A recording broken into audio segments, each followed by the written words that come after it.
তাতানাজ্জালু আলাইহিমুল মালাইকা।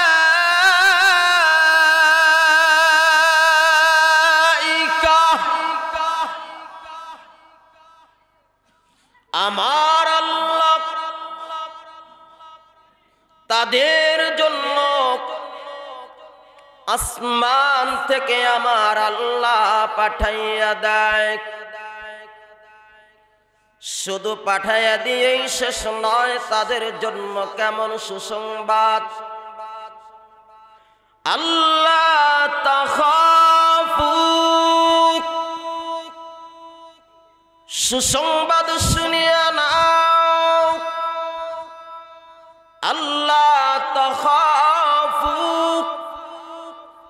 তাদের কোনো ভয় নাই। ওয়ালা তাহজানু, তাদের কোনো টেনশন নাই। ওয়াবশিরু বিল জান্নাহ, তাদের জন্য আল্লাহর তৈরি জান্নাতের সুসংবাদ।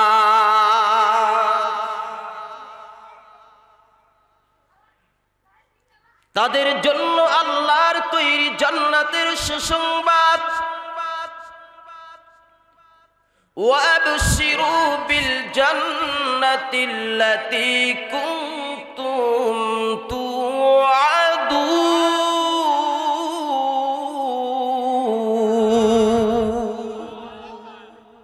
আল্লাহ বলেন তাদের জন্য আমি রবের জান্নাতের সুসংবাদ, এটা আমি রব তাদের সাথে আমি আল্লাহ ওয়াদা করেছি। কি করেছিলেন? ওয়াদা। কথা স্বীকৃতি দিবে একটা, আমার রব আল্লাহ। সুসংবাদ কতগুলো দিল? এক নাম্বার সুসংবাদ হলো তাদের জন্য আল্লাহ ফেরেশতা পাঠাইয়া দিবে। দ্বিতীয় নাম্বার সুসংবাদ আল্লাহ বলেন তাদের কোনো ভয় নাই।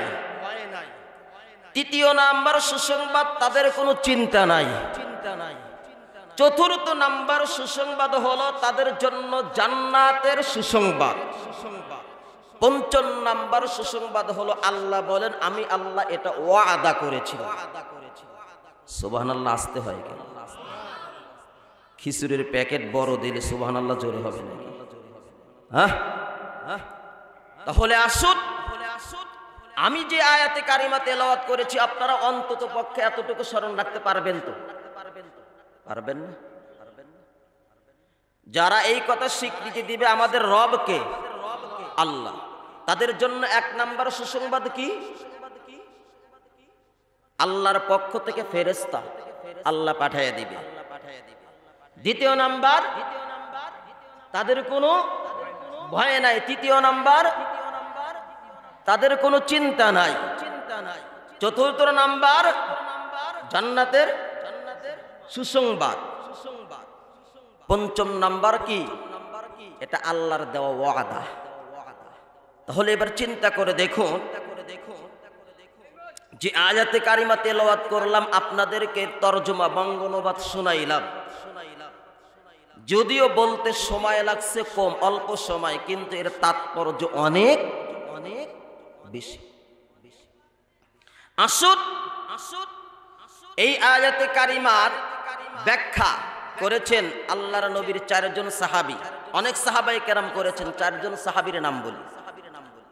এক নাম্বার সিদ্দিক আকবর রাদিয়াল্লাহু তাআলা আনহু। দ্বিতীয় নাম্বার হযরত ওমর ফারুক রাদিয়াল্লাহু তাআলা আনহু। তৃতীয় নাম্বার হযরত উসমান গনি রাদিয়াল্লাহু তাআলা আনহু। চতুর্থ নাম্বার হযরত আলী রাদিয়াল্লাহু তাআলা আনহু। মুসলিম বিশ্বের এই চারজন বড় খলিফা। কথা বলেন ঠিক কিনা? এই চারজন বড় খলিফা। এই আয়াতে কারিমার ব্যাখ্যায় তারা বলেছেন সুম্মাস্তাকামু, আল্লাহ বলেছেন যারা স্বীকার করবে আমার রব আল্লাহ, তাদের জন্য এত সুসংবাদ কেন? এই আয়াতে কারিমার তাফসীরের ব্যাখ্যায় সাহাবায়ে কেরাম বলেন, এক নাম্বার সিদ্দিক আকবর রাদিয়াল্লাহু তাআলা আনহু বলেন সুম্মাস্তাকামু, এই শব্দের ব্যাখ্যায় সিদ্দিক আকবর রাদিয়াল্লাহু তাআলা আনহু বলেন, আল্লাহ রাব্বুল আলামিনের যত আহকামাত রয়েছে আদেশ সূচক, সবগুলো আদেশ সূচক আদেশগুলো সুম্মাস্তাকামু এই শব্দের অন্তর্ভুক্ত। এবং আল্লাহ রাব্বুল আলামিনের যত নিষেধ সূচক যত বিষয়গুলো আছে সবগুলো সুম্মাস্তাকামু এই শব্দের অন্তর্ভুক্ত। দ্বিতীয় হযরত উসমান গনি রাদিয়াল্লাহু তাআলা আনহু এই আয়াতে কারিমার ব্যাখ্যায় বলেন সুম্মাস্তাকামু এর অর্থ হলো খাঁটি আমল করা। কি আমল করা? খাঁটি আমল। তৃতীয় নাম্বার হযরত আলী রাদিয়াল্লাহু তাআলা আনহু সুম্মাস্তাকামু এর ব্যাখ্যায় বলেন আল্লাহ রাব্বুল আলামিনের যত ফরজিয়াত যত ইবাদত রয়েছে সবগুলো ইবাদত সুম্মাস্তাকামু এই শব্দের অন্তর্ভুক্ত। সুবহানাল্লাহ বললেন না? চতুর্থ নাম্বার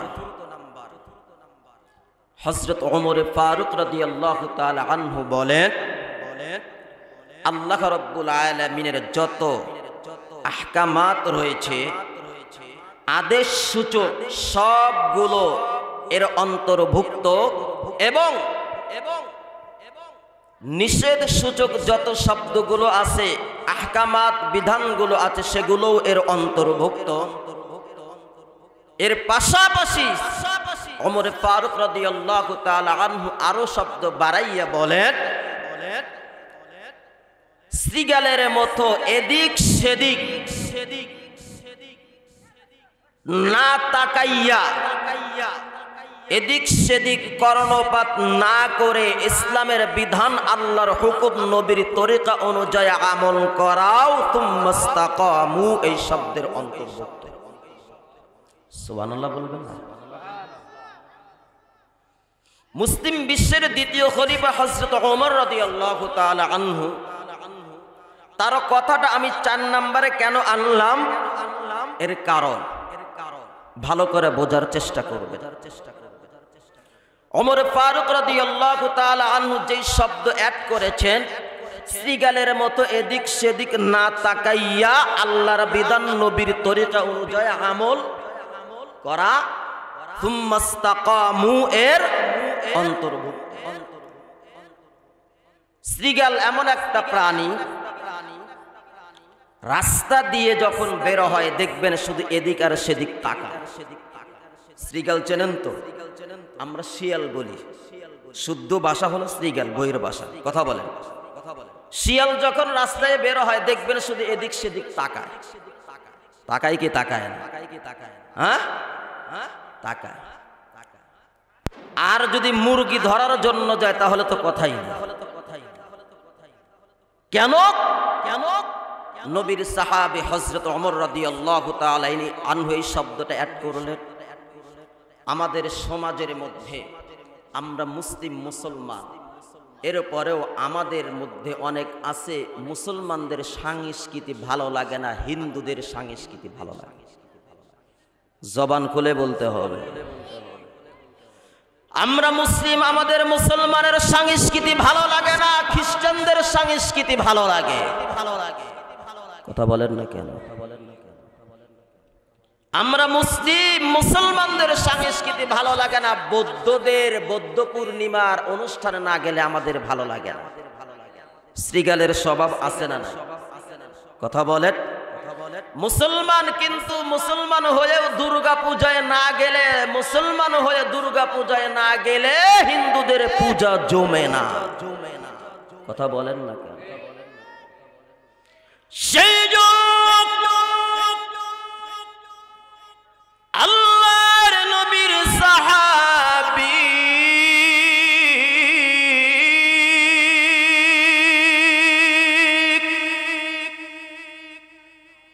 হযরত ওমর ফারুক রাদিয়াল্লাহু তাআলা আনহু শ্রীগাল এই শব্দটা তার ব্যাখ্যার মধ্যে উল্লেখ করেছেন।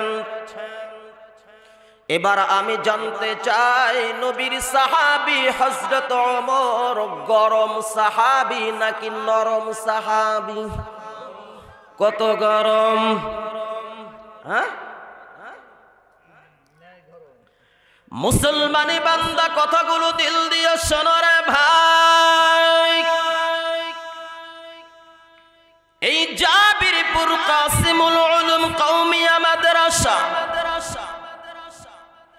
যে মাদ্রাসার মাধ্যমে প্রতিটি ছাত্রকে কোরআনের মাধ্যমে আল্লাহর সাথে সম্পর্ক তৈরি করা শেখানো হয়। কার সাথে সম্পর্ক? সবাই বলেন না কেন? কার সাথে সম্পর্ক তৈরি করা? সবাই বলেন, আরো জোরে। জোর হলো না? আল্লাহর সাথে সম্পর্ক তৈরি করা শেখানো হয়। কিন্তু মুসলমান আজ আমাদের মনের মধ্যে মুসলমান হওয়ার পরে আমাদের মধ্যে এক শ্রেণীর মানুষ মুসলমানদের সংস্কৃতি ভালো লাগে না, মুসলমানদের ধর্ম ভালো লাগে না, মুসলমানদের ধর্মীয় অনুষ্ঠান ভালো লাগে না। সেই জন্য মুসলমান দিন যত চলে যাচ্ছে আজ আমরা তত অধপতনের দিকে চলে যাচ্ছি। কারণ একটাই, মুসলমান হওয়ার পরে মুসলমানদের সংস্কৃতি ভালো না লাগার কারণে। সত্য নাকি মিথ্যা? কথা বলেন না কেন? মুসলমান, আপনাদের কাছে আমি জানতে চাই, তামাম পৃথিবীর জমিনের মধ্যে সবচেয়ে বেশি আল্লাহর কুদরতের নিদর্শন কোথায়? কোন রাষ্ট্রে আছে বলেন তো দেখি? সবচেয়ে ইসলামের কুদরতের নিদর্শনাবলী আল্লাহ সবচেয়ে জমিনের মধ্যে বেশি রেখে দিয়েছেন ফিলিস্তিনের জমিনে, জেরুজালেম। সেই ফিলিস্তিনের জমিনে প্রায় ৭০,০০০ পয়গাম্বারদের কবর মোবারক রয়েছে। তামাম পৃথিবীর জমিনে আর কোথাও নাই। সেই জন্য আল্লাহ নিজেই কোরআনের মধ্যে বলেছেন, বিস্তারিত সময় নাই, সূরাত বনি ইসরাঈলের প্রথমেই আল্লাহ বলেছেন, সুবহানাল্লাযী আসরা বিআবদিহি লাইলাম মিনাল মাসজিদিল হারাম ইলাল মাসজিদিল আকসাল্লাযী বারাকনা হাওলাহু লিনুরিয়াহু মিন আয়াতিনা। সেই কুদরতের নিদর্শনা বলি দেখানোর জন্য আল্লাহ তার বন্ধুকে মেরাজের রাত্রিতে মসজিদে হারাম থেকে মসজিদে আকসায় নিয়েছেন আল্লাহর কুদরতের নিদর্শনাগুলি দেখানোর জন্য। কিন্তু দুঃখের সাথে বলি, মুসলমান হয়ে যেই ভূখণ্ডের মধ্যে মুসলমানদের সংস্কৃতি রয়েছে, মুসলমানদের নিদর্শনা রয়েছে, আল্লাহর নিদর্শনা বলে রয়েছে, রাসূলদের পয়গাম্বারদের নিদর্শনা বলে রয়ে গেছে, আজকে আমাদের মুসলমান সন্তানদেরকে সেই ভূখণ্ড থেকে আমাদের সরলমানা মুসলমানদের সন্তানদেরকে পৃথক করা হচ্ছে। কথা বোঝেন না? আগেই বলছি ইসলামিক সংস্কৃতি কেন বর্তমান সমাজের 2024 সালের স্কুল সিলেবাসের নবম এবং দশম সিলেবাসের ক্লাসের সিলেবাসের মধ্যে মানচিত্রের মধ্যে ফিলিস্তিনের নামটা ডিলিট করে দেওয়া হয়েছে, অথচ মুসলমানদের সবার অন্তরের সাথে সম্পর্ক মসজিদে আকসা ফিলিস্তিনের জমিন। কথা বলেন। এখন যদি আমার সন্তান আপনার সন্তান স্কুলে পড়ালেখা করতেছে, তারা এই ফিলিস্তিনের বিষয়গুলো আর জানবে না, মসজিদ আকসার ইতিহাসও জানবে না, মিরাজের রাত্রিতে আমার নবীর রাত্রিকালীন ভ্রমণ হয়েছে সেটাও জানার আর সুযোগ থাকবে। কথা বুঝাইতে পেরেছি? ভালো করে বুঝবে। দ্বিতীয় নাম্বার, ইসলাম এমন একটা ধর্ম যেই ধর্মের সাথে প্রতিটি বান্দার সাথে আল্লাহর সম্পর্ক। সুবহানাল্লাহ আসতে হয় কেন?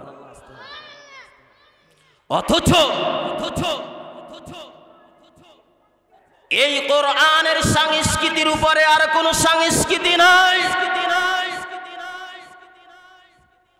ইসলাম ধর্মের আদর্শের উপরে আর কোন আদর্শ নাই।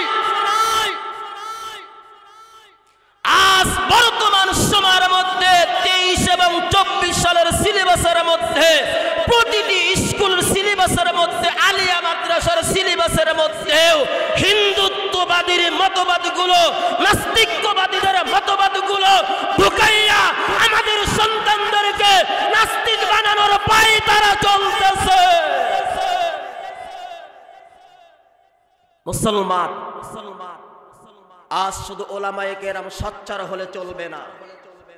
ওলামায়ে কেরাম মাঠে নেমেছে। খোদার কসম করে বলি, আমি সবগুলো মাহফিলে কিছু আংশিক টাচ দিয়ে আলোচনা করতেছি। কারণ আজকে এই যে স্কুল আলিয়া মাদ্রাসার সিলেবাসের মধ্যে ডুগি তবলা হারমোনিয়াম, আমি জানতে চাই মাদ্রাসার মধ্যে কি হারমোনিয়াম নাচ গানের কোন সিস্টেম আছে? কথা বলেন না কেন? কিন্তু আলিয়া মাদ্রাসার শিক্ষা বোর্ডের মধ্যে, শিক্ষা সিলেবাসের মধ্যে হারমোনিয়াম গান বাজনার আয়োজন। এরপরেও কোন আলিয়া মাদ্রাসার শিক্ষক আন্দোলনে মাঠে নামে নাই, একমাত্র চাকরি আর পেটের দায়ে। কথা বলেন না কেন? শুধু তাই নয়, বাংলাদেশে যতগুলো প্রাইমারি শিক্ষা প্রতিষ্ঠান রয়েছে, হাই স্কুল বলেন, এই যে সিলেবাসের মধ্যে এত হিন্দুত্ববাদী ঢুকাইয়া দিল, এরপরেও তারাও মাঠে নামে নাই, একমাত্র পেটের দায়ে আর চাকরির দায়ে। কথা বলেন ঠিক? এবার জানতে চাই, চাকরি কি আমাকে খাওয়ায়, আপনাকে খাওয়ায়? খাওয়ানোর মালিক কে? আরো জোরে বলেন, আরো জোরে। রিজিকের মালিক কে?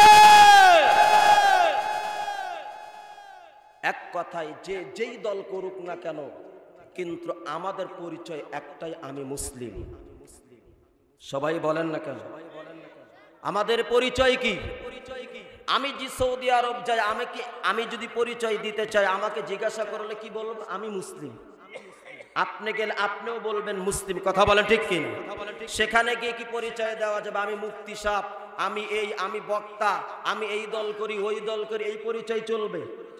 পরিচয় একটাই, যেই দলই করুক না কোনো আবৃত্ত নাই, বাধা নাই, করতেই পারে। কিন্তু ইসলামিক একটা বিষয়, আপনি মুসলমান মূল্যবোধটা ঢুকাইয়া বলেন আমাদের সন্তানদেরকে যে নাস্তিক বানানোর পায় তারা চলতেছে, হিন্দুত্ববাদীর মতবাদগুলো ঢুকানো হচ্ছে, এটা কি আপনি কখনো মেনে নিতে পারেন? সবাই বলেন না কেন? এখানে শিক্ষিত সমাজ, প্রাইমারি শিক্ষক চারজনে হিন্দু। জিজ্ঞাসা করা হয়েছে মুসলমানদের ইসলামী শিক্ষা এই সিলেবাসটা, এদের ঘন্টা ক্লাস কে না কে? আমরাই নেই। বলেন তো এবার, একজন অন্য ধর্মের মানুষ যদি আমাদের ধর্মীয় শিক্ষার সিলেবাস পড়ালেখায়, তাহলে কি সে কি পড়াইতে পারে? বলেন আপনি আমাকে। সেই জন্য আমার আল্লাহ জানাইয়া দিলেন,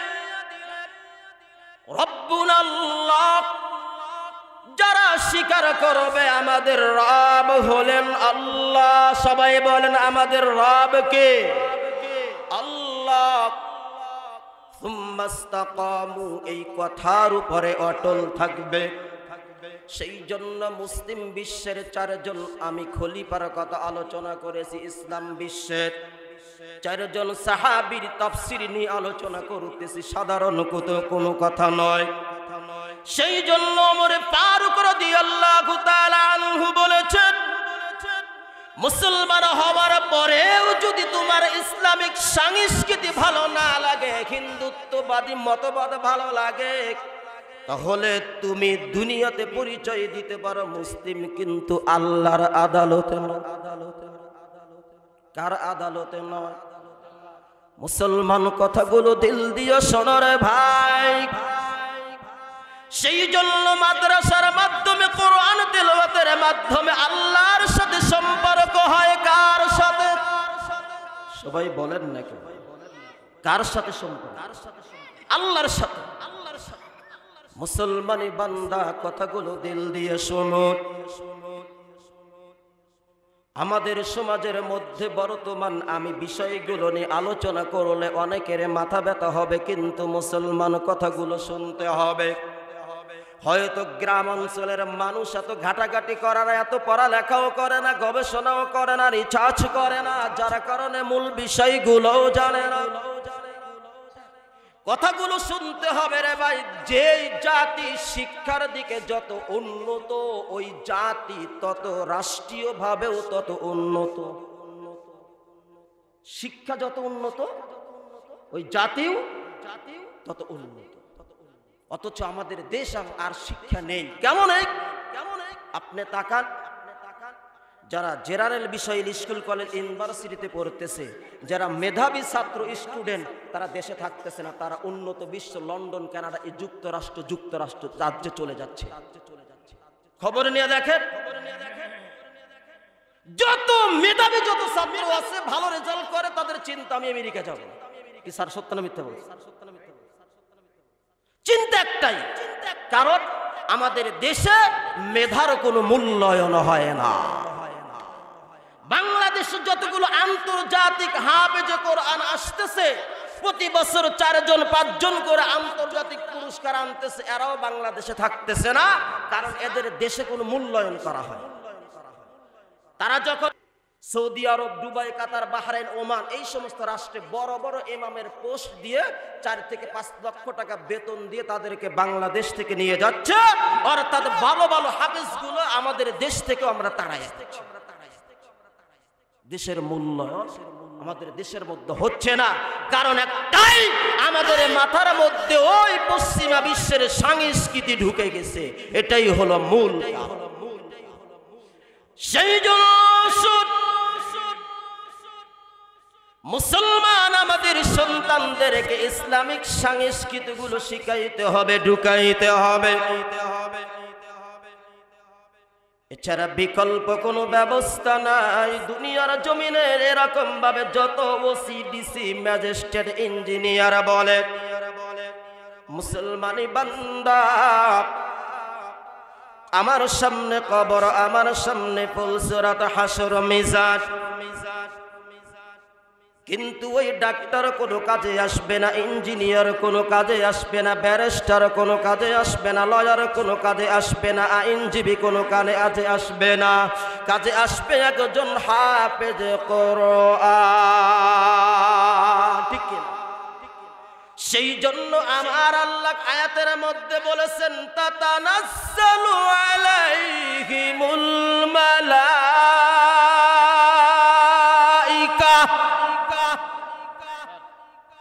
আল্লাহ তাদের জন্য ফেরেশতা পাঠিয়ে দেন। ফেরেশতা পাঠানোর ব্যাখ্যার মধ্যে অনেকগুলো ব্যাখ্যা আছে, বিস্তারিত বলার সময় নাই। মুফাসসিরিনে কেরাম লিখেছেন, যারা আল্লাহকে আল্লাহ বলে স্বীকৃতি দিবে, রব বলে স্বীকৃতি দিবে, এটার উপরে অটল থাকবে, অর্থাৎ আল্লাহর সবগুলো আহকামাত, আদেশ সূচক, নিষেধ সূচক বিষয়গুলো মেনে চলবে, তাদের জন্য কয়েকবার আল্লাহর পক্ষ থেকে ফেরেশতা এসে তাদেরকে জান্নাতের সুসংবাদ দিয়ে। 1 নাম্বার হলো মৃত্যুর সময়। কখন? মৃত্যুর সময় ফেরেশতা এসে সুসংবাদ দিবে, আব্দুল্লাহ তুমি তো বড় আলেম ছিলা, এরকম ভাবে আমি রবকে, আল্লাহকে আল্লাহ বলে স্বীকৃতি দিয়েছিলা এবং এই কথার উপরে অটল ছিলা, ফরজ সবগুলো, ওয়াজিব সবগুলো, মুস্তাহাবাত সবগুলো আমলগুলো তুমি করেছো, তোমার জন্য আল্লাহর জান্নাতের সুসংবাদ।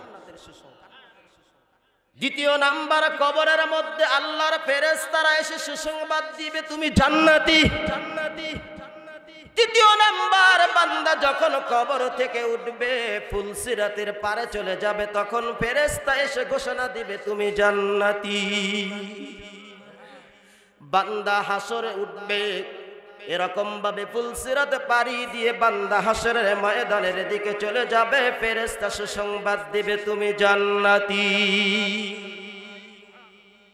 এরপরে আবার সুসংবাদ দিবে, আমলনামা ওজন দেওয়া হয়ে যাবে, ডান হাতে আমল দিয়ে বলবে তুমি জান্নাতি। ও মুসলমান, তাহলে আসুন, আমি যদি দুনিয়াতে আল্লাহর প্রেরিত দুধ ফেরেশতার সুসংবাদ শুনে আমি মুজফফর যদি মারা যাই, তাহলে আমি কি ভাগ্যবতী নাকি কপাল পোড়া?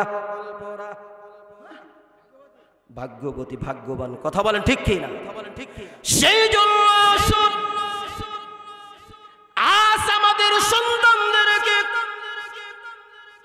যদি ওই আল্লাহর মেহমান বানাইতে চাই, নবীর মেহমান বানাইতে চাই, কোরআনের শিক্ষা ছাড়া বিকল্প কোনো ব্যবস্থা নাই।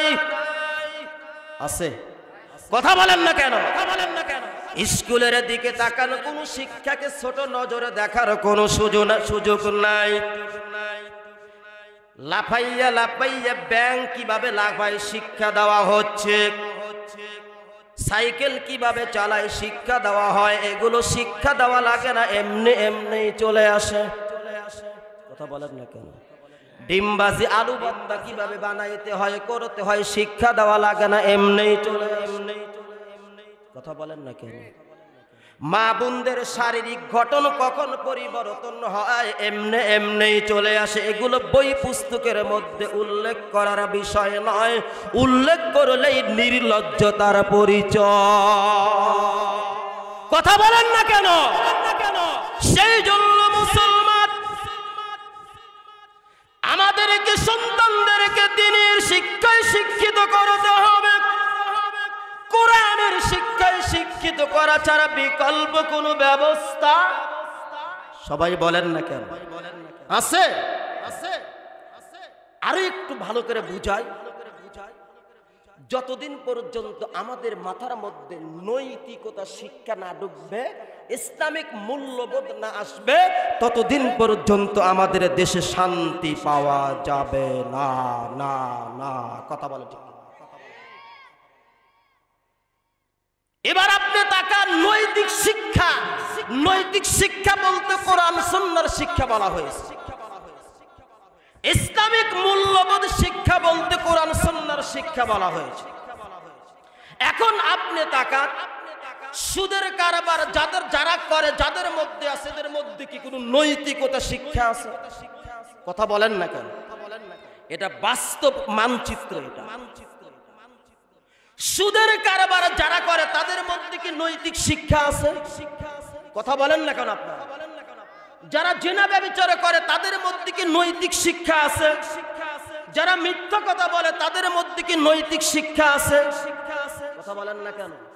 যারা বলবো না তারা ওই দলের না, যারা বলবো না তারা ওই দলেরই লোক। আমরা আলোচনা করি, পুরো দেশ তো আল্লাহ ঘুরায়, জুমার বয়ানও করি, গোয়েন্দার লোকও থাকে, কত ব্যক্তিরা থাকে, বিভিন্ন মিডিয়া এসেও থাকে। তারপরে কেন বলি? আল্লাহর জন্য, আল্লাহকে রাজি।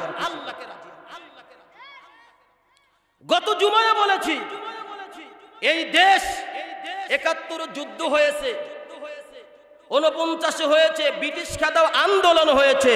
এই দেশ এখন যে পর্যায়ে চলে যাচ্ছে, হিন্দুদের সাথে আবার আমাদেরও যুদ্ধ। কারণ স্কুল সিলেবাসে যা ঢুকাইয়া দিচ্ছে সবগুলো হিন্দুত্ব মতবাদ। স্যার সত্য না মিথ্যা বলছে? কারণ অধিকাংশ হিন্দুত্ব মতবাদ ঢুকাইয়া দিচ্ছে। যখন তারা এরকম ভাবে শোষণ করতেছে, শোষণ করতে যাবে যাবে যাবে যাবে যাবে যাইতে যাইতে দেখা যাবে এই দেশের মধ্যে হিন্দুত্ববাদী কায়েম করতে চাবে। চতুর্দিকে তিন দিকে তারা, মাঝখানে বলবে তোমরা থাইকে কি করবে, তোমরাও আমাদের দলে যোগ দাও। কিন্তু যারা ইমানদার, মুমিন, মুসলমান, মুত্তাকিন, তারা কখনো কোন মাখলুকাতের সামনে মাথা নত করে না, করে না, করে না। কথা বলেন ঠিক কি না?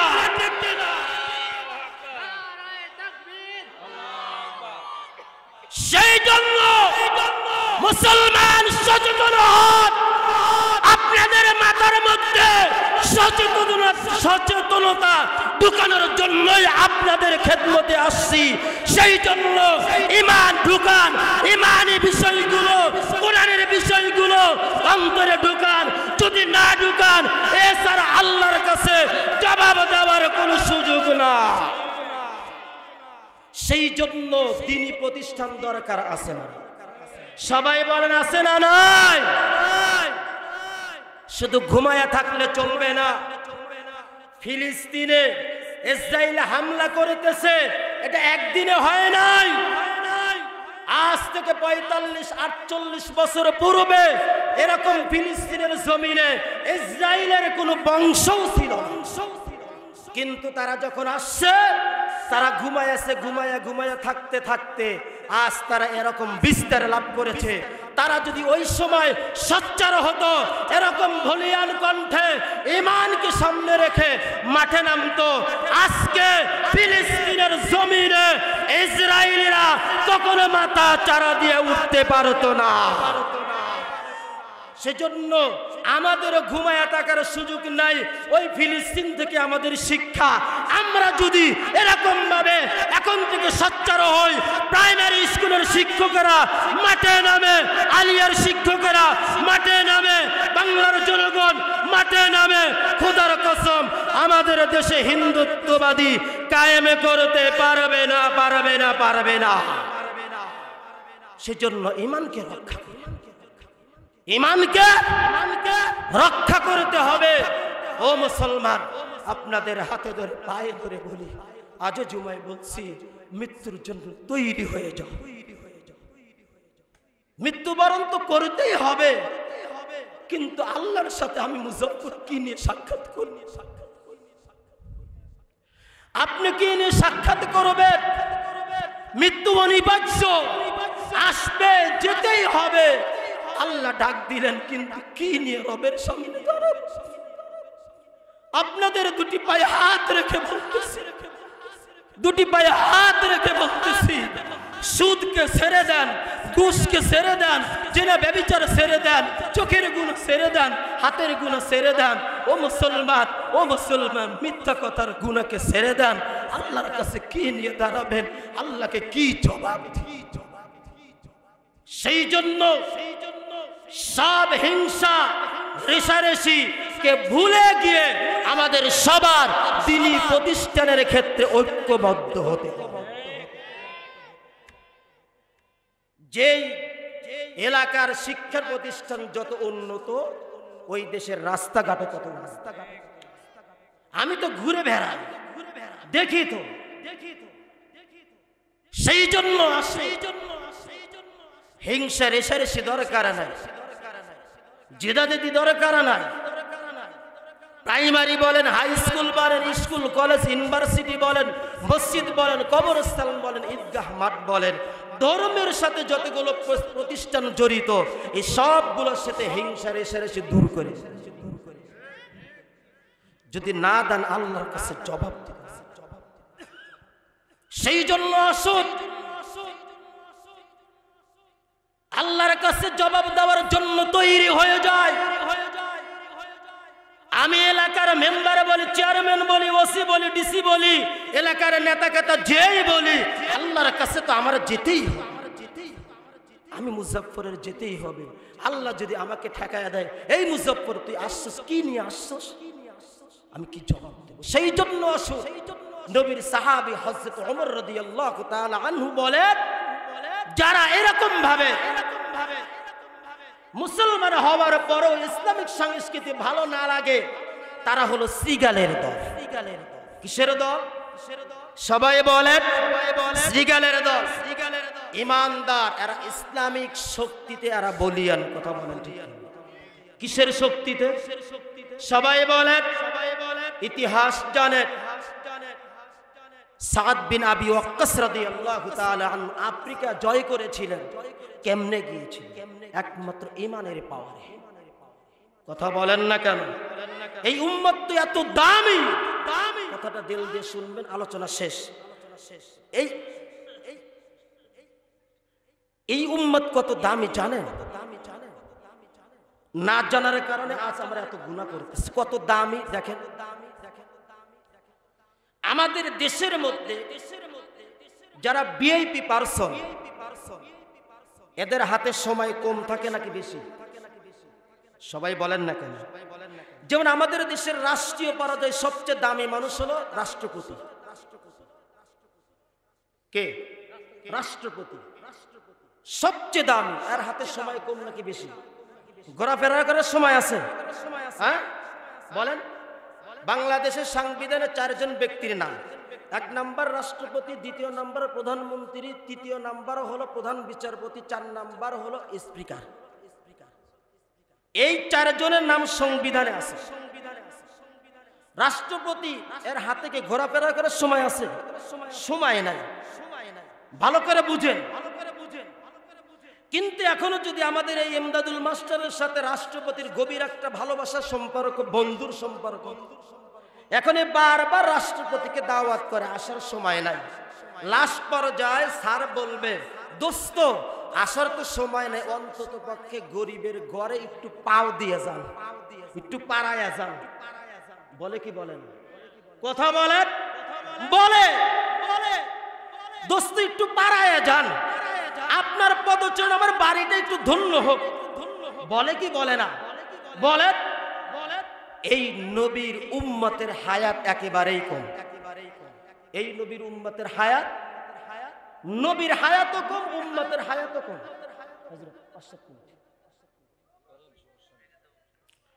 হায়াতও কম। আপনারা জানেন এই নবী হায়াত পেয়েছেন মাত্র 63 বছর। কথা বলেন ঠিক কি?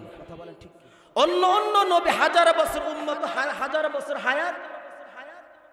এই উম্মত এত কম, নবী এত কম হায়াত পেলেন, কিন্তু নবীদের উপরে নবী, নবীদের সরদার আমার নবী। কথা বলেন ঠিক কি? সমস্ত নবীদের ইমাম আমার নবী, সমস্ত নবীদের নেতা আমার নবী। জোরে বলেন না সুবহানাল্লাহ।